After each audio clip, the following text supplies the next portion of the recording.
కాపు సామాజిక వర్గంలో నేను పుట్టినందుకు చాలా గర్వపడుతున్నాను.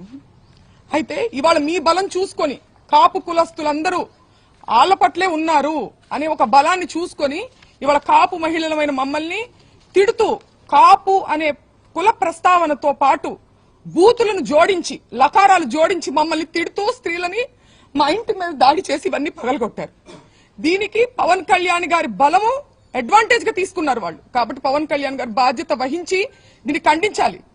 తల్లులు అందరికీ ఉన్నారండి. రాంబాబు గారు తల్లిని మీరు ఎప్పుడైనా చూడొచ్చు. ఆయన ఎప్పుడు ఒక బార్డర్ క్రాస్ చేసి అసభ్య పదజాలంతో ఏది మాట్లాడరు. మాట్లాడినప్పుడు క్షమాపణ చెప్తారు, లేదంటే నేను అలా ఉండాల్సింది కాదని కూడా చెప్పారు.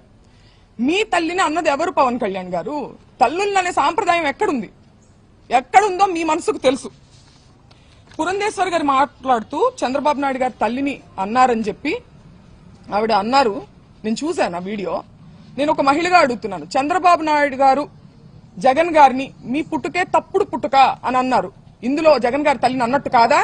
దీని గురించి ఆవిడ అభిప్రాయాన్ని చెప్పాలి. దీన్ని కూడా ఆవిడ ఖండించాలి కదా.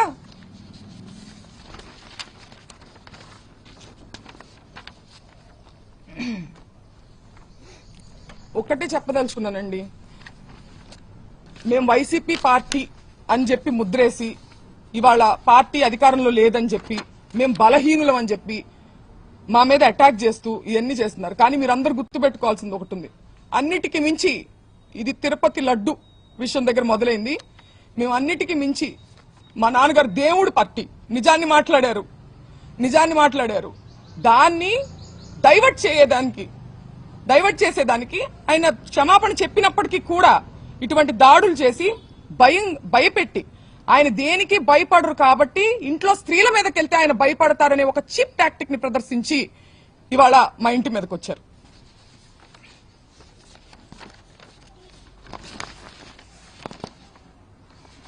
నిజంగా వాళ్ళ తల్లిగారిని అన్నారు అనే కోపం ఉందా, లేకపోతే దాని చాటుగా దాన్ని అడ్డు పెట్టుకొని ఆయన వాగ్దాటితో వాళ్ళు చేసేటువంటి తప్పుల్ని ప్రజల్లోకి తీసుకెళ్తున్నారని ఒక కక్ష సాధింపుగా దాన్ని వంక పెట్టుకుని చేసినట్టుగా అనిపిస్తుందండి. ఎందుకంటే లీగల్ కాన్సిక్వెన్సెస్ ఉంటాయి అంటే నేను ఫేస్ చేయడానికి రెడీగానే ఉన్నారని ఆయన అంటున్నారు. అయినా కానీ 8 గంటల పాటు అండి పోలీస్ బెటాలియన్ ఎంత దూరంలో ఉందని నేను ప్రశ్నిస్తున్నా. చంద్రబాబు నాయుడు గారి గృహం ఎంత దూరంలో ఉంది? 8 గంటల పాటు గ్యాపులుగా తాగి వచ్చి ఒక మహిళ అరుణైనా ఆవిడ పేరు గల్లా మాధవి వీడియో ఇవ్వండి ఒకసారి.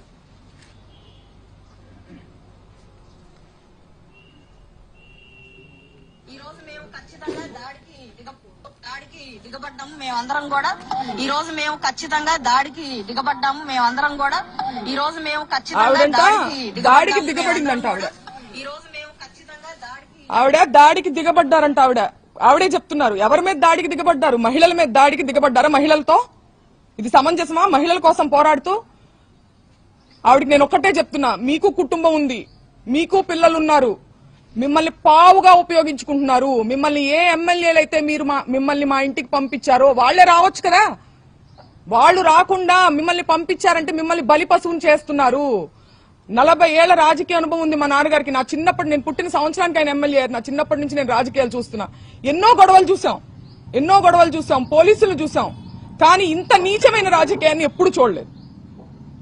నేను గల్లా మాధవ్ గారికి చెప్తున్నా, మీ కుటుంబం లేదా?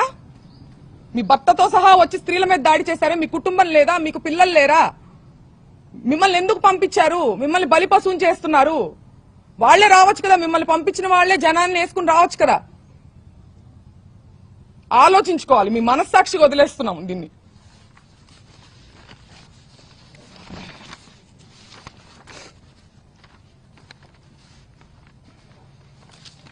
పీకే గారు, పవన్ కళ్యాణ్ గారు చాలా సందర్భాల్లో మహిళల సేఫ్టీ గురించి మాట్లాడడం జరిగింది. మహిళల యొక్క అభివృద్ధి గురించి, సేఫ్టీ గురించి ఆయన మాట్లాడారు. ఇది ఏం సేఫ్టీ అని నేను అడుగుతున్నా ఇవాళ ఆయన. మీ బలం చూసుకుని కాదా, మన వేలితోనే మన పొడిచే ప్రయత్నం కాదా ఇది? ఒక సెక్టర్ ఆఫ్ మీ కాపులందరూ మీ వైపు ఉన్నారని చెప్పి వాళ్ళకి నచ్చని వాళ్ళని కాపు కులం స్టాంపు వేసి దాడి చేసి మూకుమ్మడిగా. ఇది ఆలోచించుకోవాలి పవన్ కళ్యాణ్ గారు.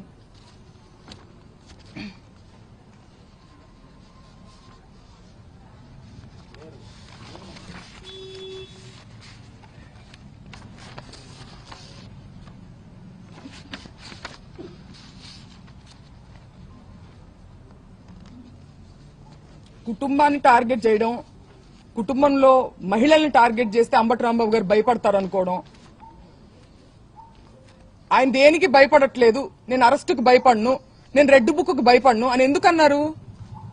ఆ నిజాయితీ ఆయన దగ్గర ఉంది కాబట్టి, ఆయన కరెక్ట్ గా ఉన్నారు అనే నిజాయితీ, ఒక మోరల్ స్ట్రెంగ్త్ ఆయనకు ఉంది కాబట్టి ఆయన కాన్ఫిడెన్స్ చూపించారు. అంతేగాని ఈ రకంగా ఆయన మహిళల మీదకి వస్తే అయితే మేము మహిళల మీద దాడి చేస్తాం, మీ ఇంట్లో మహిళల మీద, అప్పుడు కూడా నువ్వు భయపడవా అని అనడం ఇది రౌడీజం అవుతుందా, రాజకీయం అవుతుందా? స్టేట్ లో లా అండ్ ఆర్డర్ ఉన్నట్ట? అల్లరి మూకల్ని ఎంకరేజ్ చేసి, పోలీస్ వ్యవస్థను పూర్తిగా నిర్వీర్యం చేసి, దగ్గరుండి వాళ్ళని ఎంకరేజ్ చేస్తూ, స్త్రీల మీదకి ఉసిగొల్పుతూ, బయట ఉండి ఒక మహిళా ఆధ్వర్యంలో, ఒక మహిళా హోమ్ మినిస్టర్ ఉన్నటువంటి స్టేట్ లో ఇది జరుగుతుంది.